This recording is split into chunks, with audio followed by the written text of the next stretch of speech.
Hi there, thanks for coming back to the channel and watching the video. You can subscribe to my videos with the subscription button below. Today we're going to talk about raw food kitchen nightmares, and the reason that I'm talking about that is I was watching Gordon Ramsay's Kitchen Nightmares last night, which is basically a show in which a chef called Gordon Ramsay, a very famous chef, goes around and tries to help out failing restaurants, essentially. So he goes into these different restaurants, and it's a interesting, entertaining show. You kind of see the background of what happens in restaurants and things, but it's really eye opening because you find out that it can be quite dangerous. The whole process of cooking food and that whole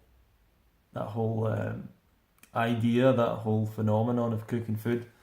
It's such an unusual thing, really, when you think about it more and more. And you find these situations where if food isn't prepared properly, it can really harm people, it can hurt people, it can kill people. If it's stored incorrectly, it can really cause harm to people. If it's left too long, if it's cooked and then left, bacteria forms and food poisoning can happen. So it's there's so much safety that's required when it comes to cooking, and it's such a bad environment. You know, you've got all these boiling water going on all around you in a kitchen, steam rising, oil being boiled, and all this heat essentially. And then you're dealing with cutting open all these different ingredients and having to keep them separate from each other and having to store them in the correct way and everything else. It's a real complex thing compared to just a raw food diet, a raw vegan diet. And at the raw food festivals, obviously the whole kitchen part of it is generally a lot simpler because there isn't any requirement for heating things up. It's just really simple preparation that's required.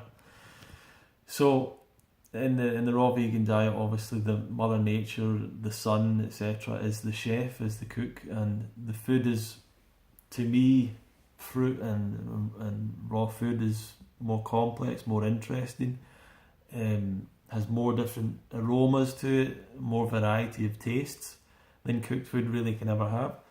And I was a real cooked food kind of enthusiast or connoisseur for years, and we go to restaurants and read restaurant reviews and go to the good restaurants and try all these different things and try recipes out. And I only had a few of my own recipes really, but I tried to improve my own recipes and experiment with things.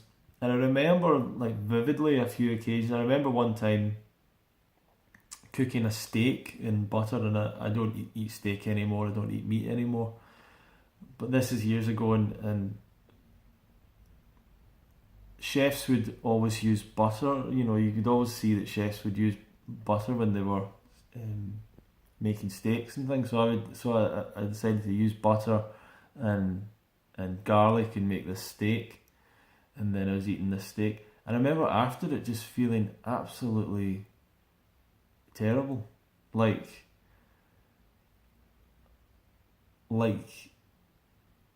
almost like you should go to the hospital sort of thing.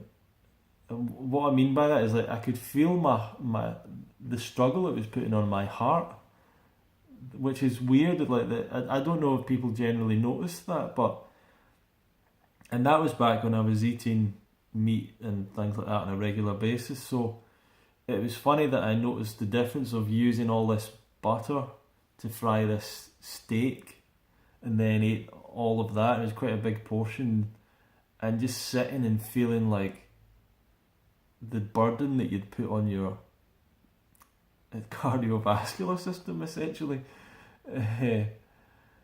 And it's funny as well because I remember around about that time going to the gym and things like that, and sometimes running on a treadmill and just feeling like there was something wrong, like there was something up with my heart and everything.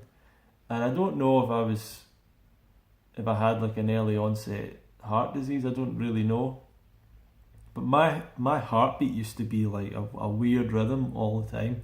If I ever felt my heartbeat, it was never a consistent rhythm. It was just like all over the place. It was speeding up and slowing down and skipping a beat and everything. It didn't seem right.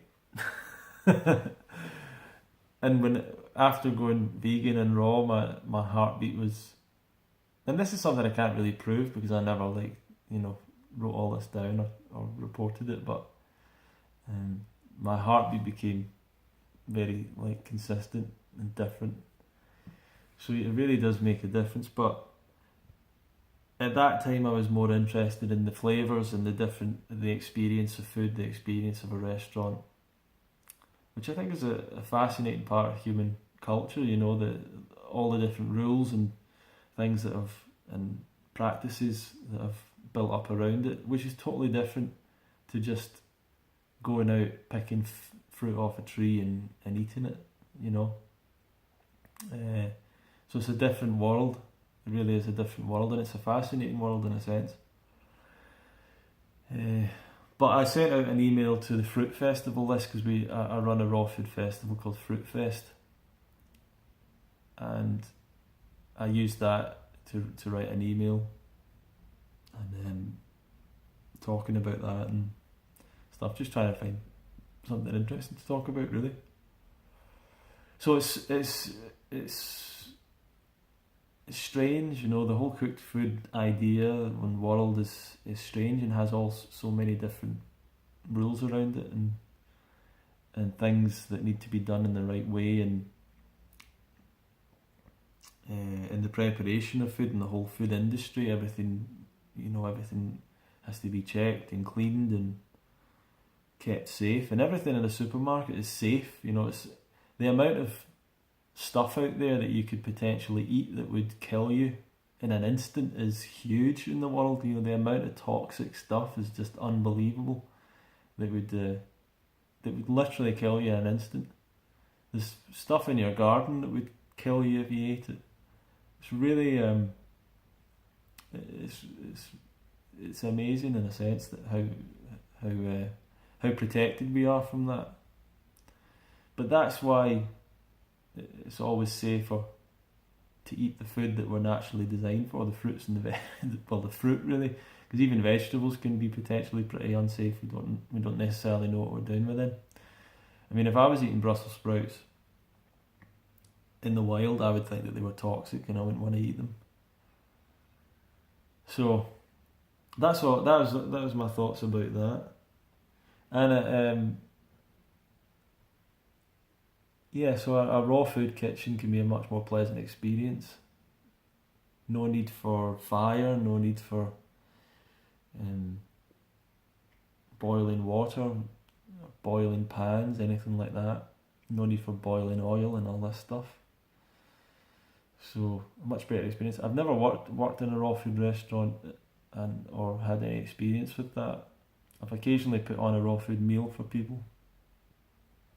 And I did put on a night for people at a raw food restaurant one time, but that's all. So that's all I wanted to really say to you, and that's my video for the moment. But definitely we have a really great chef coming to the UK Fruit Festival, Marina Grubich, and she's so far ahead of the game already. She's so prepared. The what she's going to make and order and everything has already been really prepared thoroughly. So she's I think she's going to really impress everyone at the event. If you want to get more information about it, you can go to fruitfest.co.uk. The event starts on August the 2nd, so there's still time left to register. There's still spaces left, although it's limited. Spaces are limited now, and you're very welcome to come along and be part of it. And I've absolutely no doubt you'll have a great time. So looking forward to it, and looking forward to seeing some of you there. But as for Kitchen Nightmares, that's really for the cooked food world to worry about, and not for the raw foodists to worry about. So have a great day. If you've enjoyed the video, you can watch. I've got hundreds of over 470 videos on this channel. You can have a look through some of those. I've got a few playlists if you want to specifically go through certain things. And you can see I've got videos going back years to different places I've travelled to, different raw food festivals I've been at, loads of interviews, which I should probably make a playlist for so that you can go through those. I think there's I've got a lot of really good interviews that you should have a look through as well. So thanks a lot for watching, and I hope to see you in the next video.